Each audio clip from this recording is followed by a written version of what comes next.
I talked to a group at Gadsden State last week and about an announcement we had there, and I mentioned why it's such an honor to talk about workforce development for me, and especially related to manufacturing, and it's because of my history here in East Alabama. My family grew up in Etowah County. Both my parents went to Etowah High School, and my grandfather worked for 40 plus years at Republic Steel before his retirement there.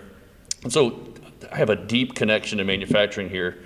But I did also just have my 20th anniversary over here at the Honda plant, and when they gave me my little plaque or whatever, they said the one thing that the plant manager remembered about me was this young local hire from Alabama that was talking and didn't sound like he was from Alabama, right? So yeah, I am from Alabama, but I grew up all over the world, and it's great to be able to talk to you about something that is so important to me, and it's sustainability of the state and the workforce development in this state. You know, it was right at 20 years ago we started production across the street, and from when the first Odyssey rolled off the line to today, when we're producing all of the major light trucks for Honda, we've grown a lot and we've changed a lot. You know, we can produce over 340,000 vehicles over there, and we are the sole producer of the Honda Odyssey, the Pilot, the Passport, and the Ridgeline truck. They're built nowhere else in the world. Not only that, they're 4 of the top 10 American-made vehicles in the United States. So 4 of the top 10 American-made vehicles, most American-made vehicles, are built in Lincoln, Alabama. And so that's great. The others are like Toyota and Tesla, right? So, you know, we're proud of that. Even though we are a Japanese company, our products are American-made, and all of our associates are very proud of that. You know, we've got 4,500 associates over there, and they come from communities and partners that you all kind of delivered to us. We love those associates, and y'all help train them. We wouldn't have those associates if they weren't part of y'all's families and y'all's communities, and we know that, and that's why this partnership with East AlabamaWorks and all of you is so important to Honda in Lincoln. You know, our facility's grown, our team has grown, but our technology's also grown, and it's innovated very quickly.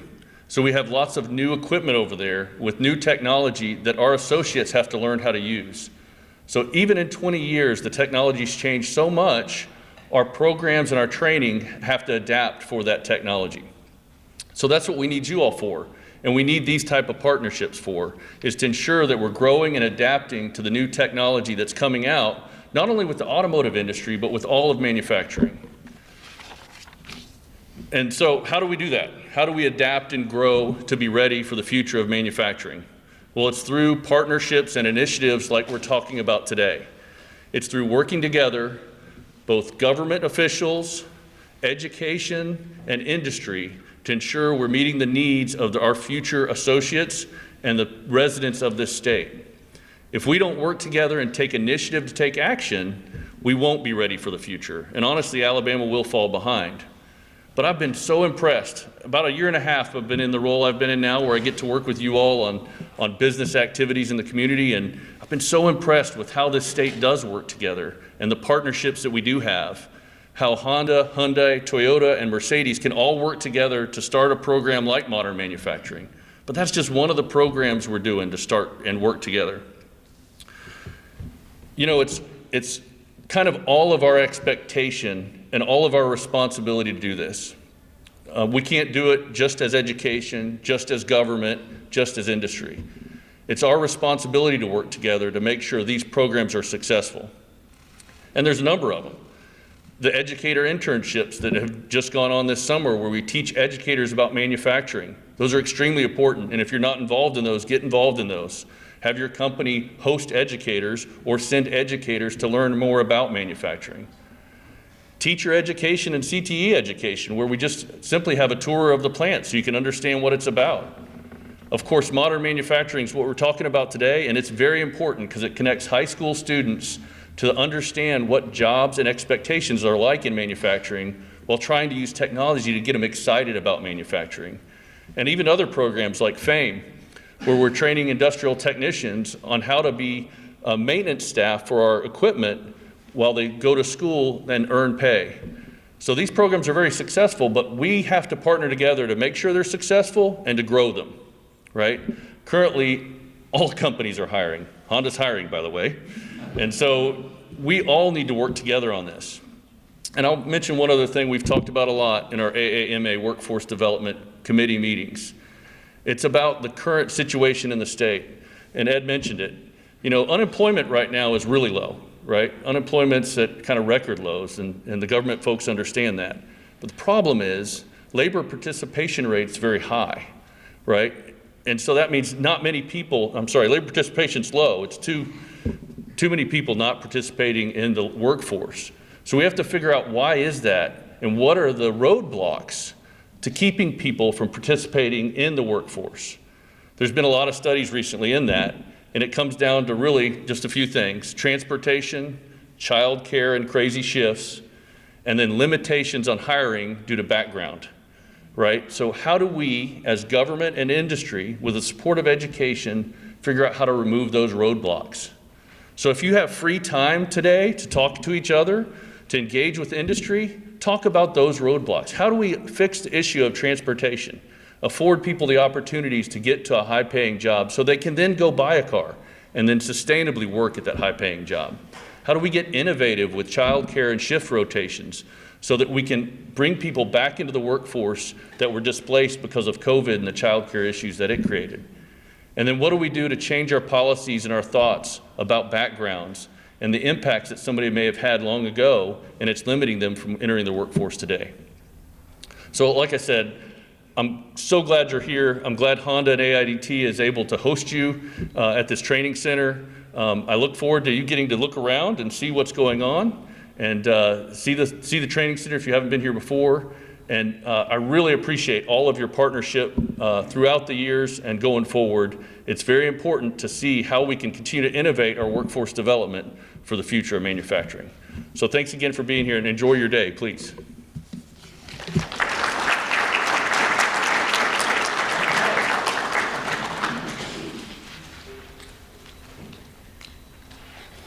Good afternoon, everybody. Thank you so much for being here today for our launch of Modern Manufacturing. My name is Abby Howe, and I am the project manager for Modern Manufacturing. So you've kind of heard about how it kind of came about, and you obviously have seen the industry support, but I want to just say, what is Modern Manufacturing? What does that actually look like? What do these students do, and how are we doing this in our region? So initially when we sit and talk about it, we say this is adding a manufacturing program to your career tech Rolodex and what you offer to your students. Well, we've heard why it's important, obviously, because the industry needs those students. And currently, with the exception of the modern manufacturing programs that have already launched, there's not anything that's being done in a high school or K-12 setting that is preparing these students for those 50,000 jobs that are available to them. And those students don't even know that those 50,000 jobs are there. So in all of my work at AlabamaWorks and prior, whenever I go talk to students and I go in all of the school systems across our region and I sit and talk to students, I've never had a single student tell me they want to go into manufacturing. Not one. Out of the thousands I've talked to, nobody has ever told me they want to go into manufacturing because they have no idea what it is. So that to me is such a big component of this program, is just exposing students to a manufacturing environment. And if they do have any type of idea about what manufacturing is, I think like the I Love Lucy episode where she stands there at the conveyor belt, with the chocolate, like that's what they think. And that's boring and that doesn't sound fun and I don't want to do that for the rest of my life, so that's totally off the table.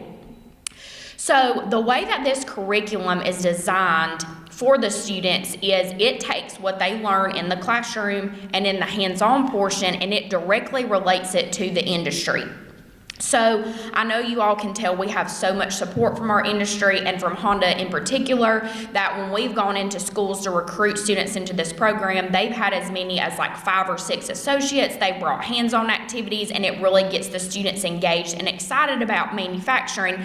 But I always ask the industry questions about the curriculum. I say, okay, when these students are studying safety, is that important to you? And I'll like, yes, that's it, yes.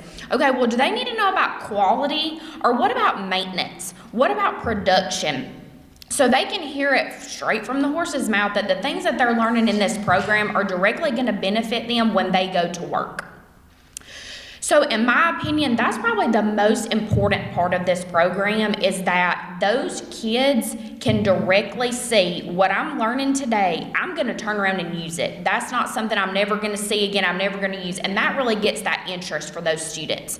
And they actually get to do really cool hands-on activities. So you can see up here in the front of the room, there's some different trainers. Those are things that are going directly into our programs. Those are straight from industry. Those students are going to be able to put their hands on them. They would even have an actual Honda vehicle in their classroom, if the space allows, where they could assemble and disassemble the vehicle. So when they walk out the door as a modern manufacturing student and they can go interview with an industry, they're prepared. There's nothing else like this that's being done.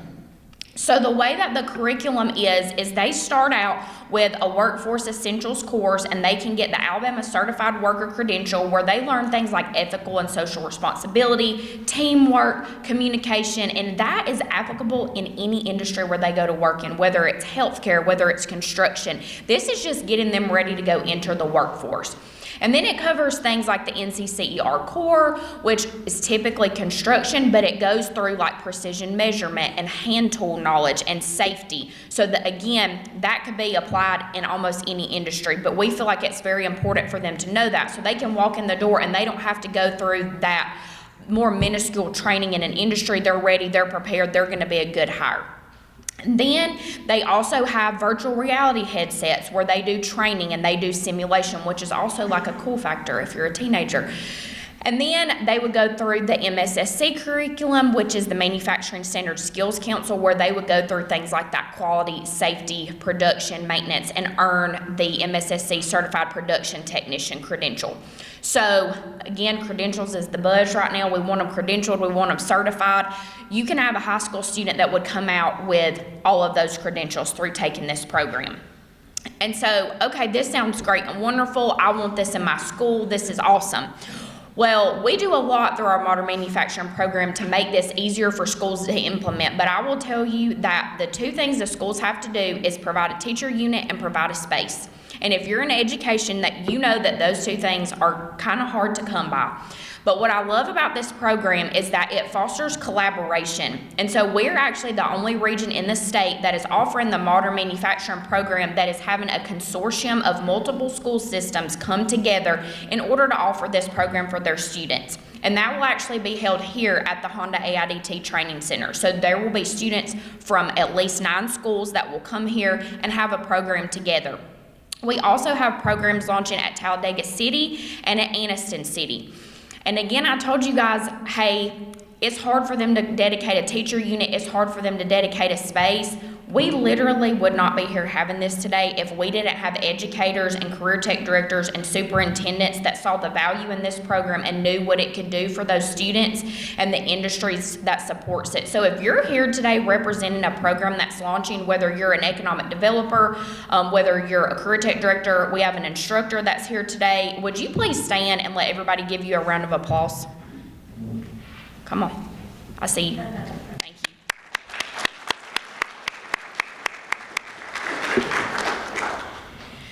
Again, if you guys have any questions about this modern manufacturing program and what it looks like and how it's implemented, and if I can be of any assistance, please let me know. But please just understand, this is a game changer for these children.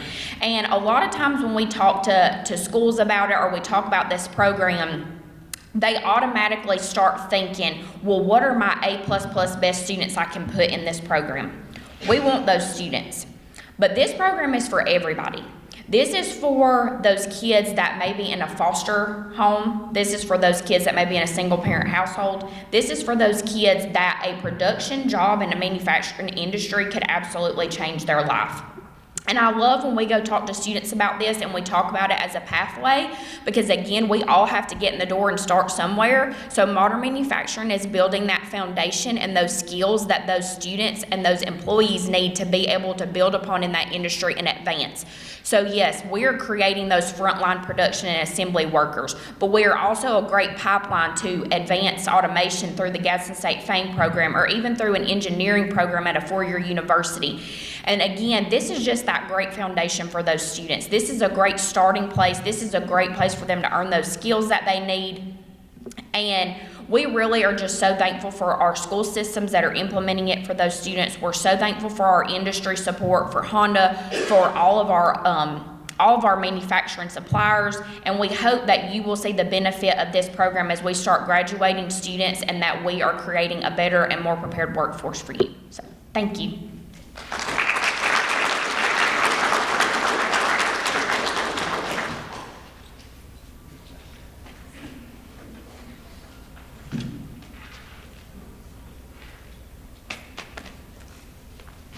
Good afternoon. My name is Kelvin Wright. I'm with Bridgewater Interiors. As Lisa said, I'm also the current chair for East Alabama Works. So I guess I'm going to talk up here twofold. The impact that I see to my business, as well as the impact that I see to our region as a whole. So if you guys aren't familiar with Bridgewater, we are the sole supplier for seats to Line 2. So we supply all the seats for the Honda Pilot as well as the Honda Passport. So as Michael said, Lincoln is the sole supplier for that product. We're the sole supplier for Line 2. We build about 800 seat sets per day across a 2-shift operation. We are fortunate to have a partner as Honda that have very popular products in the workforce right now, which keeps our employees gainfully employed. However, we can't seem to meet the demands from a workforce standpoint because the supply is not there. And to give you guys a reference point of this, since January of last year through June of this year, we have hired 400 individuals. And I would be lucky if we have retained 75 of them. And it bodes a lot of questions here. A lot of times we talk about this workforce, this younger generation. It's really got me puzzled. I think it has a lot of us puzzled as far as what are the motivating factors for entry-level employees now. I could talk about Bridgewater and our wages, our compensation packages, and things like that, but those are things that are just not motivating factors, I think, completely for our workforce now. So we've got to figure out how to understand what's really and truly motivating them. You heard Michael talk about transportation, childcare, flexible hours, things of that nature there. But I think one of the things that would definitely help us as well as help other industries is knowing when that applicant comes to our door that they have a modern manufacturing background. That's almost a step above everyone else with regards to getting into the door in some of our industries here locally. It's a great program. There's been a lot of work done by a lot of individuals here to make this a success. So I want to say thank you to everyone involved in this. I'm definitely looking forward to it, not only as a supplier to Honda, but also as a representative of East Alabama Works. I thought Michael would leave by the time I said this, but although Honda's hiring, Bridgewater's still hiring too. So we're taking applications on an hourly basis, literally. But again, thank you all to everyone who's been involved in this. I think as you've heard from all the presenters up here so far, it's a huge opportunity. It's a huge game changer for a lot of our students. And you think about, I had a chance to speak to a bunch of career tech advisors probably 2 weeks ago. I think one of the things I've seen also that's kind of discouraging yet encouraging is a lot of our educators in our school systems, they still only know one pathway. They still only know the pathway of four-year institutions post-graduation. But again, you look at manufacturing. We've had success with the FAME program, and I'm hoping this is going to piggyback off that. You look at all of the manufacturing opportunities that are available in our region. For a child who is not a 30 ACTer or who is not an athlete and who does not have a plan post-graduation, this is a great avenue for them to start a career and start their financial well-being. I've told a lot of people, when you look at what you can make here in Region 2, for a person coming out of high school, $45,000, $50,000 job is not a bad living here in Region 2. And it can definitely set them on a good foundation going forward. So I'm definitely looking forward to this opportunity. I'm definitely looking forward to all of the help and all of the work that's been put forth into it. You know, it's now up to us to make sure that we present it to those students going forward. Again, manufacturing has had such a bad stigmatism over the years, dark and dirty and dingy. You know, I think through the FAME program, we've been able to dispel some of that. You know, Michael, I see John out here, you know, all of our industry partners, we've done plant tours to really and truly show not only our educators, but our students that, you know, those misnomers for manufacturing are gone, environmentally controlled, clean, safe environments where, again, you can make a very good, good wage living there. So, again, we've got to encourage our students. We've got to take those individuals and understand when Plan A doesn't work out. It's great if this is Plan A, but if Plan A does not work out for them, this is a very suitable Plan B for them. But we've got to get this in front of our students, make them aware of it, and the sooner that we can get them aware of this, the sooner that we can get this ingrained in them, it truly becomes an opportunity for us where whether you're at Honda, whether you're at Kronospan, whether you're at Bridgewater, you know, the supply of employees out there will exceed the demand that we have, and that's what we want to get to.